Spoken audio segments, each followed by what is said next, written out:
नमस्कार दोस्तों, डीजी सेवा चैनल में आपका हार्दिक स्वागत है। जैसा कि थंबनेल में क्लियर है, आज मैं आधार यूसीएल में यूज़ होने वाले स्टैटिक आईपी आईआईबीएफ में सर्टिफिकेट के लिए कैसे नियरेस्ट सेंटर को सेलेक्ट करेंगे, इसकी प्रोसेस के बारे में बताऊंगा। दोस्तों, मैंने पिछला वीडियो यूसीएल की ट्रेनिंग पर बताया था, जिस पर मैंने कहा था कि एनएसईआईटी के ओल्ड सुपरवाइज़र सर्टिफिकेट मान्य नहीं होंगे। आप लोगों के काफ़ी सारे कमेंट मिले कि जिनमें कहा गया कि ये बकवास है, फेक है, क्या प्रूफ है। तो मैं एक बार फिर से कह रहा हूँ कि मैं अपनी बात पर कायम हूँ, जैसा कि मुझे ट्रेनिंग में बताया गया। दूसरी बात, क्या ये सिर्फ मेरी ही ट्रेनिंग हुई है? तो आप देख सकते हैं कि काफ़ी सारे लोगों ने इस पर वीडियो बनाया है कि ट्रेनिंग हुई है।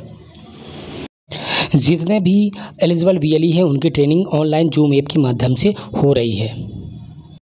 साथ में ट्रेनिंग में यह भी कहा गया कि सीएससी की टीम प्रयासरत है कि ओल्ड सर्टिफिकेट सुपरवाइज़र के जो भी हैं उन्हें मान्य किए जाएं, और साथ में निर्देश दिया गया है कि ताकि अभी समय है, आप तब तक के लिए नए सर्टिफिकेट या नए एग्ज़ाम के लिए अप्लाई कर सकते हैं। अगर मुझे फेक कंटेंट पे ही न्यूज़ बनाना होता या वीडियो बनाना होता तो अब तक मेरे फ्रीक्वेंसी काफ़ी ज़्यादा होती, काफ़ी सारे वीडियो मैं डेली अपलोड कर सकता। मैं जानता हूं कि आपका और मेरा समय काफ़ी कीमती है, इसलिए भी मैं अपने वीडियो के पहले ही इंट्रो वीडियो, बेल आइकन दबाओ या घंटा दबाओ जैसे कोई भी फ्लैश वीडियो नहीं रखता। शायद आप चाहते हैं कि मैं भी एक वेबसाइट बनाऊं या ब्लॉग बनाऊं, उसी को बढ़ा चढ़ा के बार बार स्क्रॉल कर करके पढूं कि ये यहाँ लिखा है, वहाँ लिखा है, जिसे आप आसानी से पढ़ सकते हैं। उस तरह का कंटेंट मैं बिल्कुल भी नहीं बना सकता। खैर, बाकी बातें छोड़ के हम चलते हैं टॉपिक पे। जैसा कि मेरा ये खुद का 2017 का यूआईडी एनएसईआईटी का सुपरवाइज़र सर्टिफिकेट है। जब हमें ट्रेनिंग में बताया गया कि ये जो ओल्ड सर्टिफिकेट है ये मान्य नहीं होगा, तो मैंने एनएसईआईटी की वेबसाइट पर अपनी ओल्ड यूज़र आईडी और पासवर्ड से लॉगिन करने का प्रयास किया, तो पासवर्ड भी रीसेट किया, उसके बाद भी लॉगिन नहीं हुआ।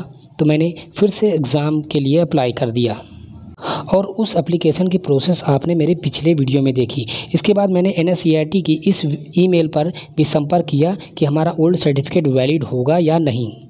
उस मेल पे मैंने अपना यूज़र आईडी और ओल्ड सर्टिफिकेट भी अटैच किया था, जिसका रिप्लाई मुझे एनएसईआईटी से मिलता है कि thank you for contacting us, your certificate is valid. इसके बाद हमने इस मेल को शेयर किया उस टीम के साथ जिन्होंने हमें यूसीएल की ट्रेनिंग दी कि dear sir, as per instruction given by you in yesterday UCL training, I again enroll for NSEIT exam and paid fees and waiting to open slot booking and also contact from NSEIT for old certificate validation and got reply your certificate is valid for Aadhaar. जिनमें उन्होंने reply दिया कि wait for some time, when the exam slot opens then you can do the exam, information will be given if the old certificate is valid. दोस्तों, उनका reply आता है कि आप एग्ज़ाम स्लॉट ओपन होने का वेट कीजिए, उसके बाद आप एग्ज़ाम दे पाएंगे। साथ ही अगर आपका ओल्ड सर्टिफिकेट वैलिड होता है तो उसकी सूचना आपको दी जाएगी। तो आप देख सकते हैं कि मेरे पास ऑलरेडी एक सर्टिफिकेट है, जिसे मैंने यूसीएल सीएससी की टीम के साथ शेयर भी किया है। उसके बाद भी मेरे पास मैसेज आता है कि एग्ज़ाम दोबारा देने की आवश्यकता है। तो हो सकता है ओल्ड सर्टिफिकेट ही वैलिड हो जाए, लेकिन फ़िलहाल हम रिस्क नहीं ले सकते हैं। ये सर्विस के लिए हमारे पास वक्त है, तो मैं दोबारा एग्ज़ाम के लिए अपीयर हो रहा हूँ। अब हम दूसरी बात करते हैं कि हमें यूसीएल का सॉफ्टवेयर को रन करने के लिए आवश्यकता होगी स्टैटिक आईपी एड्रेस की। दोस्तों, जनरली हम जो आईपी एड्रेस यूज़ करते हैं वो डायनेमिक होती है, यानी कि जो चेंज होती रहती है, जबकि स्टैटिक आईपी जो होती है किसी एक यूज़र के लिए सेम रहती है, वो चेंज नहीं होती है। जब आपने यूसीएल के रजिस्ट्रेशन के दौरान इंटरनेट का जो डिटेल फिल की होगी और यूसीएल के रिक्वायरमेंट के अनुसार आपने ब्रॉडबैंड सेलेक्ट किया, तो वहाँ पास आपको ब्रॉडबैंड की स्टैटिक आईपी फिल करने का ऑप्शन भी दिखा होगा। इसका सीधा सा अर्थ है कि हमारा जो यूसीएल का वर्क होगा एक सेम स्टैटिक आईपी पे वर्क करेगा। यदि हम अपने सिस्टम को दूसरी जगह ले जाते हैं या दूसरे नेटवर्क से कनेक्ट करते हैं तो हमारा यूसीएल वर्क काम नहीं करेगा। यानी कि आप अपने रजिस्टर्ड सेंटर से अगर दूसरी जगह यूसीएल का काम करना चाहेंगे तो ये वर्क नहीं करेगा। इसके लिए हमें इंटरनेट सर्विस प्रोवाइडर से स्टैटिक आईपी लेनी होगी।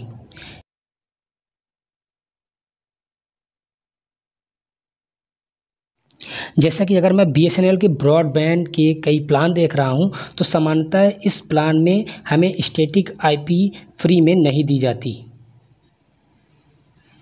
BSNL के ब्रॉडबैंड द्वारा कम से कम 2799 वाले प्लान में स्टैटिक IP फ्री में दी जाती है। एक्स्ट्रा स्टैटिक IP के लिए 1500 रुपये एनुअल चार्ज देना होता है।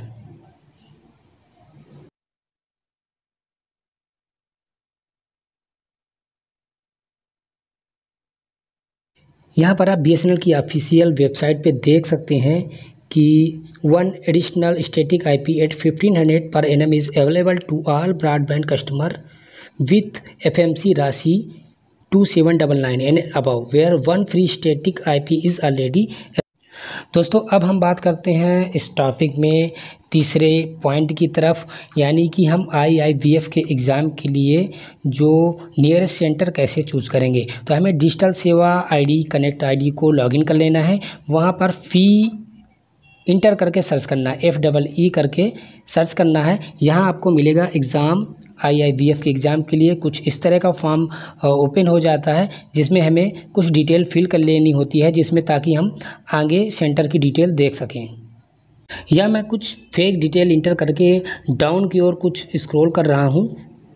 मीडियम सेलेक्ट करने के बाद मैं सेंटर में डिस्ट्रिक्ट को सेलेक्ट कर रहा हूँ। मैंने कटनी सेलेक्ट किया है, कटनी डिस्ट्रिक्ट में। इसके बाद अब इंक्लूसिव बैंकिंग में वेन्यू की तरफ जाएंगे तो आप देख सकेंगे कि जो CSE एकेडमी है, जो CSE द्वारा इस्टेब्लिश की जाती है, उनके कुछ लिस्ट दिए हैं। आप अपने डिस्ट्रिक्ट की CSE एकेडमी की लिस्ट यहाँ से देख सकेंगे। यहाँ से आप अपने नियरेस्ट सेंटर को सेलेक्ट कर सकेंगे। सपोज़ कीजिए मुझे रीवा में सेंटर लेना है, तो मैं यहाँ रीवा सेलेक्ट करूँगा। उसके बाद इंक्लूसिव बैंकिंग में CSE एकेडमी जाऊँगा। यहाँ पे मैं माउस रखूँगा तो यहाँ पे हमें इसका एड्रेस साथ में मोबाइल नंबर मिल जाता है। तो मैं मोबाइल में कांटेक्ट करके इसकी जो स्लॉट बुकिंग की सीट है उसकी अवेलेबिलिटी के बारे में बात कर लूँगा। अगर अवेलेबल है तो ही मैं इस फॉर्म को अप्लाई करूँगा और एग्ज़ाम दूँगा। इस तरह से फॉर्म को अप्लाई करने और फीस पेड करने के बाद एग्ज़ाम डेट से पहले आपके मेल ID पर इस तरह का एडमिट कार्ड आ जाता है, जिस पर आपका डेट, टाइम, वेन्यू और यूज़र ID साथ में पासवर्ड लिखा होता है। एक बार एग्ज़ाम क्लियर होने के बाद आपको उसी वक्त रिज़ल्ट का प्रिंट आउट दे दिया जाता है और एग्ज़ाम के सक्सेसफुली पास होने के कुछ समय बाद इस तरह का IIBF द्वारा जारी सर्टिफिकेट आपको जारी कर दिया जाता है। पहले ये सर्टिफिकेट ऑफलाइन आता था, फ़िलहाल अब इसे भी मेल पर PDF द्वारा भेजा जाता है। यह सर्टिफिकेट पुलिस वेरिफिकेशन के साथ किसी भी बैंक के CSP या BC को चलाने के लिए आवश्यक होता है। कई बार आपका CSP या BC पॉइंट बिना इस सर्टिफिकेट के भी एक्टिव हो जाता है, लेकिन आपको बार बार उस बैंक से मेल आएगा कि आपको ये सर्टिफिकेट सबमिट करना होता है। इसकी अनुपस्थिति में आपकी सेवाएं बंद की जा सकती हैं। दोस्तों IIBF का ये फॉर्म पूरी तरह से कैसे फिल करना है, इसका पूरा वीडियो मैंने पहले ही बनाया हुआ है, जिसकी लिंक मैं वीडियो के डिस्क्रिप्शन में दे दूंगा। साथ ही इसमें सिलेबस क्या है, इसका स्टडी मटेरियल क्या है, जिसके माध्यम से हम इसकी तैयारी कर सके, उसका भी मैं PDF में लिंक है, जो गूगल ड्राइव की लिंक, वो आपके वीडियो के डिस्क्रिप्शन में दे दूँगा, जहाँ से आप आसानी से डाउनलोड करके इसकी प्रिपरेशन करके इसके एग्ज़ाम को आसानी से क्लियर कर सकते हैं।